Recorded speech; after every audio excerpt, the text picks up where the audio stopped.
হয়, আমি দেখুৱাবলৈ ওলাইছোঁ এগৰাকী মহিলা, যিগৰাকী মহিলা আচলতে এক নিদৰ্শন দাঙি ধৰিবলৈ সক্ষম হৈছে আৰু সেইগৰাকী মহিলা হৈছে ৰঙিয়াৰ তুলসীবাৰীৰ ববিতা চৌধুৰী। আমি পোনতে দেখিবলৈ ওলাইছোঁ যে ববিতা চৌধুৰীৰ এখন সুন্দৰ নাৰ্চাৰী আছে। এই নাৰ্চাৰীখনৰ বিশেষত্ব হৈছে যে ইয়াত ঔষধি গছ পোৱা যায়, বিভিন্ন ফল আৰু ফুলৰ লগতে ঔষধি গছপুলি পোৱা যায় আৰু ইতিমধ্যে তেওঁ 10 গৰাকীকৈ লোকক সংস্থাপন দিবলৈ সক্ষম হৈছে। জৈৱিক সাৰ তেওঁ উৎপাদন কৰি কেঁচুমুৰি সাৰ যি জৈৱিক সাৰ হয়, সেই জৈৱিক সাৰ উৎপাদন কৰিও তেওঁ যথেষ্ট সমাদৰ লাভ কৰিছে আৰু ইতিমধ্যে মুখ্যমন্ত্ৰীয়েও তেওঁৰ যথেষ্ট প্ৰশংসা কৰিছে। আমি পোনে পোনে ববিতা চৌধুৰী আমি আহিছোঁ পোনে পোনে আপোনাৰ ওচৰলৈ। কেতিয়াৰ পৰা আৰম্ভ কৰিছিলে নাৰ্চাৰীখনৰ, কি গছ পোৱা যায় আৰু ইয়াৰ দ্বাৰা আপোনাৰ ইনকাম কেনেকুৱা হৈছে? ইতিমধ্যে আপুনি লাখপতি মহিলালৈও পৰিণত হৈছে।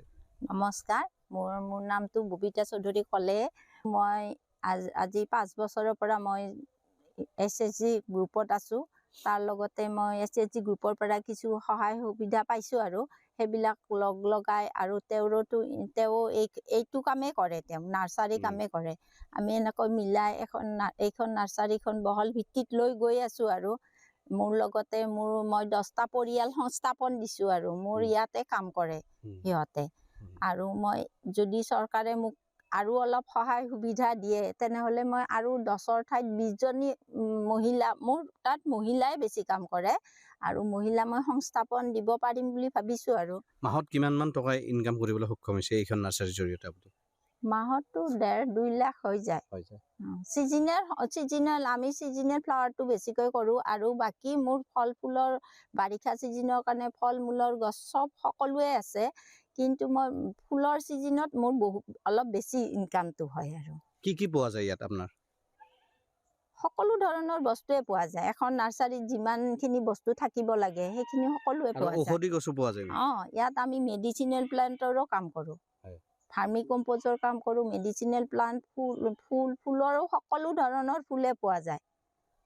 ক'ত যোগান ধৰে বা ক'ত বিক্ৰী হয় এইবিলাকতো আপোনালোকে হোলচেল কৰে? আমি হোলচেল কৰোঁ আৰু এইবিলাক আমাৰ অসমৰ ইমূৰৰ পৰা সিমূৰলৈ যায়। ডিব্ৰুগড়, শদিয়া, এইফালে বঙাইগাঁও, ইমানখিনি লৈ যায়। আৰু কেনেকুৱা ৰেছপন্স কেনেকুৱা পাইছে আৰু কিমান আৰু বহল কৰাৰ কিমান সম্ভাৱনীয়তা আছে? সম্ভাৱনীয় বহল কৰাটো বহুতে সম্ভাৱনীয় আছে, কিন্তু আৰ্থিক অলপ লাগিব। আৰু ইতিমধ্যে 10,000 টকা আৰু ইয়াৰ পিছত আৰু 25,000 টকা এনেকৈ দিব যিসকল উদ্যোগী মহিলা আছে। ইয়াৰ দ্বাৰা আপোনালোকে আগতে এই সুবিধা পাইছিল নে বা এতিয়া যে পাইছে কেনেকৈ আগবাঢ়িব? নাই, এইটো সুবিধাটো পোৱা নাছিলোঁ, কিন্তু মই SHG সোমোৱাৰ পিছৰ পৰা মই এইটো পাইছোঁ। এতিয়া 10,000 পালোঁ। মুখ্যমন্ত্ৰীও আপোনাৰ যথেষ্ট প্ৰশংসা কৰিছিল, কি ক'ব এই ক্ষেত্ৰত? মুখ্যমন্ত্ৰী ডাঙৰীয়াই প্ৰশংসা সেইদিনা কৰিছে। ভৱিষ্যত পৰিকল্পনা কি আছে আপোনাৰ এই নাৰ্চাৰীখনক লৈ?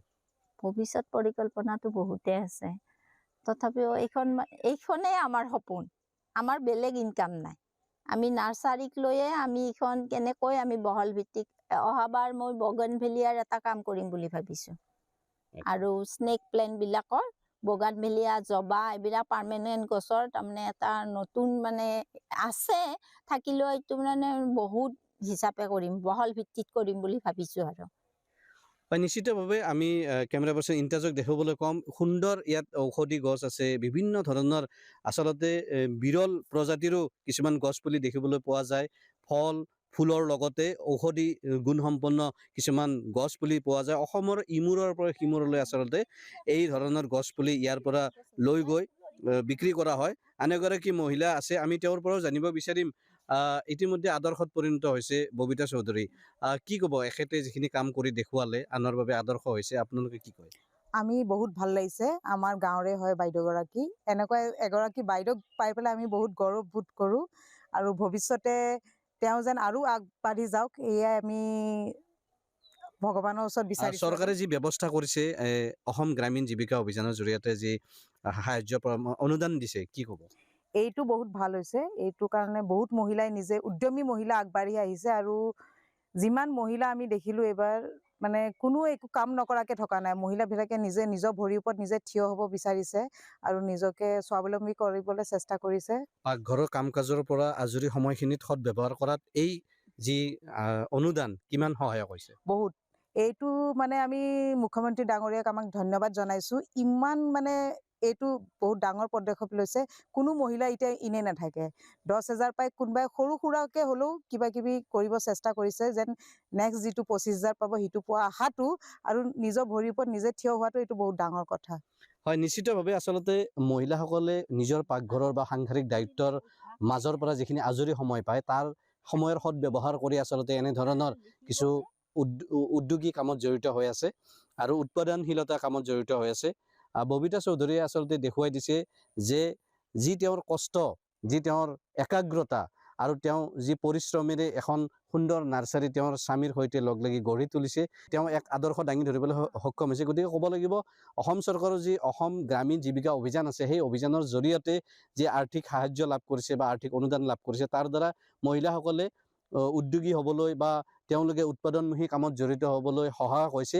আৰু এনেদৰে ববিতা চৌধুৰীয়ে আচলতে এক আদৰ্শ দাঙি ধৰিবলৈ সক্ষম হৈছে ৰঙিয়াৰ তুলসীবাৰীৰ এগৰাকী মহিলা।